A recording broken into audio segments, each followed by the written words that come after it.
Dans cette vidéo, je te présente le programme complet des mathématiques en terminale générale. L'objectif étant de te préparer psychologiquement à ce qui t'attend, te permettre d'anticiper les chapitres les plus importants et t'aider à mieux organiser ton année. Je te présenterai les 4 grands modules au programme, ainsi que les principales notions à maîtriser dans chacun. Reste bien jusqu'à la fin de la vidéo car je vais te présenter les 9 notions au programme qui pour moi sont indispensables à connaître sur le bout des doigts pour pouvoir réussir ton bac. Je te donnerai même un exemple de l'application de la programmation Python sur le chapitre des suites numériques.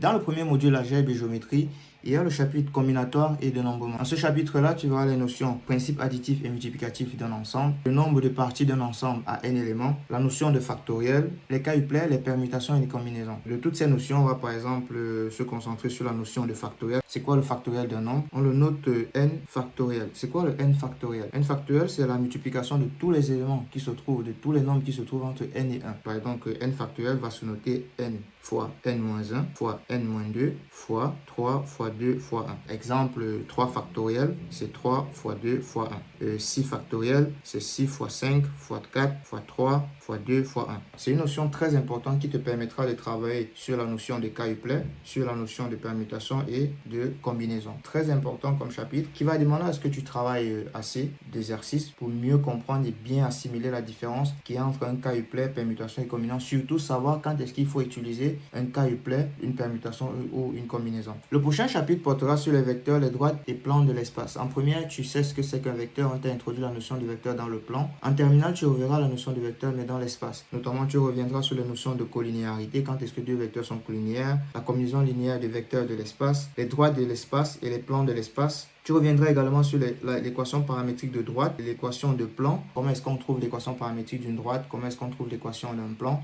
La base et les repères dans l'espace. Tu sais que dans le plan, deux vecteurs non collinéaires forment une base dans le plan. Dans l'espace, c'est trois vecteurs non coplanaires qui forment une base. Ok, trois vecteurs non coplanaires dans l'espace forment une base. Ensuite, tu verras la notion de position relative de deux droites, de plan et d'une droite et d'un plan dans l'espace. C'est quoi l'intersection entre deux droites? C'est quoi l'intersection entre un plan et une droite dans l'espace? Tu reviendras sur toutes ces notions-là. Et la dernière notion, ce sont les droites coplanaires. Deux droites sont dites coplanaires si elles appartiennent au même plan. Sinon, elles n'appartiennent pas au même plan et sont dites non coplanaires. Tu reviendras sur ces notions, comment démontrer que deux droites sont coplanaires, comment démontrer que deux droites sont non coplanaires, comment démontrer que trois vecteurs forment une base, sont les notions que tu verras dans ce chapitre-là. Le prochain chapitre portera sur l'orthogonalité et distance dans l'espace. Tu reviendras sur la notion de produit scalaire entre deux vecteurs. Quand est-ce que deux vecteurs sont orthogonaux? Démontrer que deux vecteurs sont orthogonaux en utilisant la formule du produit scalaire. Tu verras également la formule de polarisation qui est un autre moyen de calculer le produit scalaire entre deux vecteurs sans toutefois connaître l'angle qu'il y a entre ces deux vecteurs-là en utilisant juste leur nombre. Droite et plan orthogonaux. Démontrer qu'une droite est orthogonale à un plan. Démontrer que deux plans sont orthogonaux. Ensuite, la notion de vecteur normal à un plan. Un vecteur normal à un plan, c'est un vecteur qui est perpendiculaire à ce plan. Dans le module analyse, tu commenceras par les suites. En première, tu sais ce que c'est qu'une suite arithmétique. Tu as vu les propriétés d'une suite arithmétique, d'une suite géométrique. Tu reviendras sur la notion de suite, notamment sur les limites, convergence et sens de variation d'une suite. Les limites et comparaisons, le théorème de Jandon pour calculer la limite d'une suite.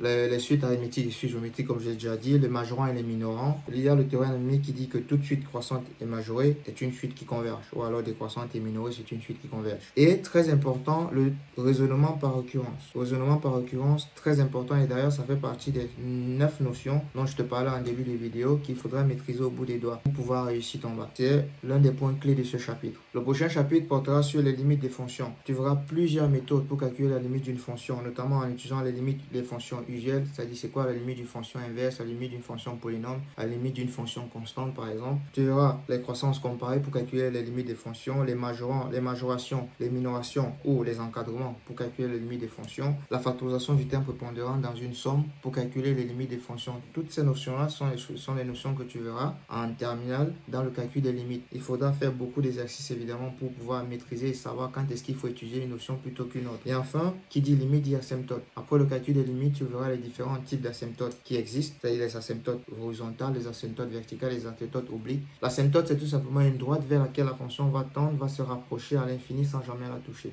Ok, tu verras ce que c'est, tu verras comment est-ce qu'on retrouve cette asymptote-là en terminale. Complément sur les dérivations. Alors en première, tu sais ce que c'est qu'une dérivée. On t'a introduit la notion de dérivée d'une fonction comme étant la limite du taux d'accroissement entre deux points. Ensuite, tu as vu les formules pour calculer la dérivée d'une fonction, notamment la dérivée d'une somme, la dérivée d'un produit, la dérivée du quotient. En terminale, tu reviendras sur la notion de dérivée et on te montrera comment calculer la dérivée d'une fonction composée, la dérivée seconde d'une fonction, c'est-à-dire la dérivée de la dérivée, la convexité d'une fonction et les points d'inflexion. On parle de convexité et points d'inflexion lorsqu'on étudie le signe de la dérivée seconde. Et enfin, la lecture graphique, très importante parce que tu dois être capable de lire graphiquement une fonction, c'est-à-dire retrouver évidemment les images, les antécédents, ça c'est ce que tu as vu en troisième, retrouver quels sont les points d'inflexion, quels sont les intervalles où la fonction est convexe, où la fonction est concave, quels sont les différents points d'inflexion, le nombre de points d'inflexion, le nombre de zéros de la fonction, toutes ces informations-là, tu devrais être capable de les retrouver juste en regardant la courbe d'une fonction. Donc c'est une notion assez importante, je pense qu'elle sera assez nouvelle pour toi par rapport à ce que tu as vu en première. Ce sera une sorte de continuité. Le prochain chapitre portera sur la continuité des fonctions d'une variable réelle. Ici, tu verras la notion de fonction continue en un point, de fonction continue dans un intervalle. Tu verras là également la notion d'image d'une suite par rapport à une fonction continue. Le théorème des valeurs intermédiaires et son corollaire qui te permettra justement de trouver le nombre de solutions d'une équation du type f de x est égal à k. Et enfin, la méthode de dichotomie qui te permet de donner une valeur approchée de ces solutions, de la solution par exemple d'une équation du type f de x est égal à k ou f de x est égal à 0. On passe à la fonction logarithme, la fonction ln notamment, qui est la réciproque de la fonction exponentielle que tu as vu en première. Tu verras ici les fonctions ln, la propriété des fonctions ln, l'étude de la fonction ln, c'est-à-dire son domaine de définition, sa limite, le dérivé, le sens de variation de la fonction et éventuellement la tracée. Et tu verras enfin comment est-ce qu'on résout une équation ou une équation qui inclut les fonctions logarithmes et les fonctions exponentielles. Tu verras également les fonctions sinus et cosinus, notamment leur domaine de définition, les dérivés des fonctions sinus et cosinus. Et enfin, tu devras résoudre les équations trigonométriques. Primitive et équation différentielle, c'est une nouvelle notion que tu verras par rapport à ce que tu as vu en première. La notion de primitive d'une fonction, c'est quoi la primitive d'une fonction? C'est un peu faire l'inverse, le chemin inverse par rapport à la dérivée. La primitive de la fonction f, c'est chercher la fonction telle que si je la dérive, je retrouve la fonction f. La notion de équation différentielle, dans une équation différentielle, contrairement à ce que tu as eu à faire jusqu'ici, l'inconnu c'est une fonction. Donc je cherche une fonction qui vérifie une équation. Tu verras les primitives des fonctions de référence, les équations différentielles du type y' est égal à y, y' est égal à y plus b,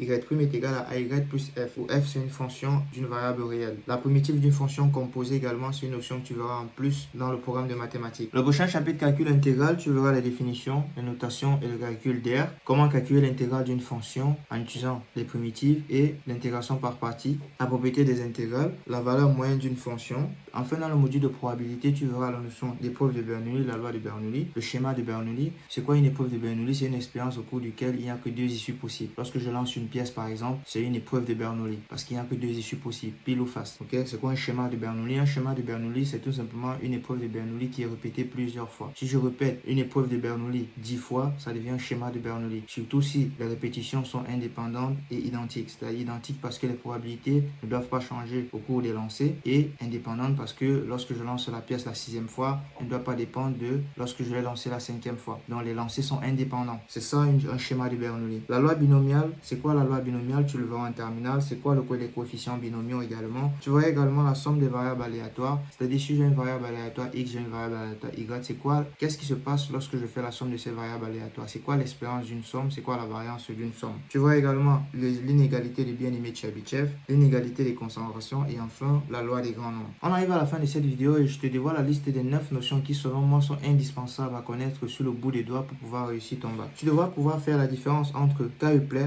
permutation et combinaison. C'est très important de savoir c'est quoi la différence entre ces trois notions et quand est-ce qu'il faut utiliser chacune d'elles. Tu devras également connaître la position relative entre droite et plan dans l'espace. Le raisonnement par occurrence dans le chapitre des suites, c'est très important que tu comprennes bien comment elle fonctionne, comment est-ce qu'on l'utilise. L'étude des fonctions, tu sais qu'étudier une fonction, c'est trouver son domaine de définition. Calculer les limites au bord de son domaine de définition. Chercher sa dérivée. Étudier le signe de sa dérivée et ensuite déterminer le sens de variation. Quelle que soit la fonction qu'on te donne, tu devrais être capable de l'étudier en faisant ressortir ces 5 notions. Domaine de définition, limite, dérivée, signe de la dérivée, sens de variation de la fonction. Ça doit être évident pour toi. Le théorème des valeurs intermédiaires qui te permet d'étudier le nombre de solutions d'une équation du type f de x est égal à k. Résoudre les équations différentielles du type y' est égal à y plus f. L'intégration par partie pour le calcul des intégrales, très important également. La loi binomiale, c'est une notion qui manque très rarement au bac, donc tu devras la maîtriser au bout des doigts. L'inégalité de bien-aimé de Chebyshev également. Tu devras également comprendre les listes. C'est quoi une liste? C'est quoi une boucle? For, while, un if statement,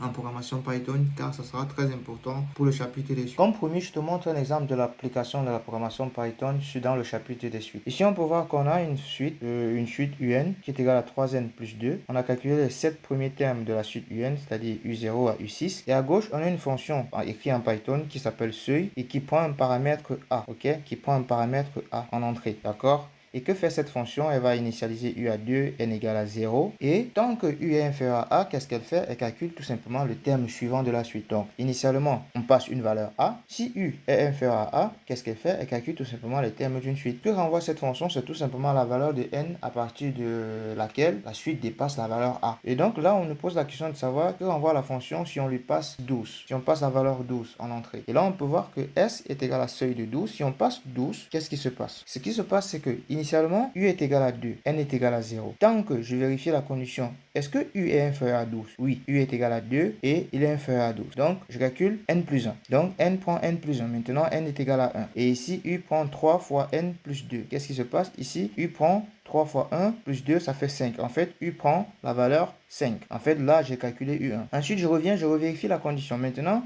U est égal à 5. Est-ce que U est inférieur à 12? Oui, je calcule le terme suivant, je me retrouve là. U2 est égal à 8. Je reviens. Est-ce que U est égal à 8 est inférieur à 12? Oui, je calcule le terme suivant, je me retrouve ici. Je reviens, je revérifie la condition. Est-ce que 11 est inférieur à 12? Oui, je reviens, je calcule le terme suivant, U4 qui est égal à 14.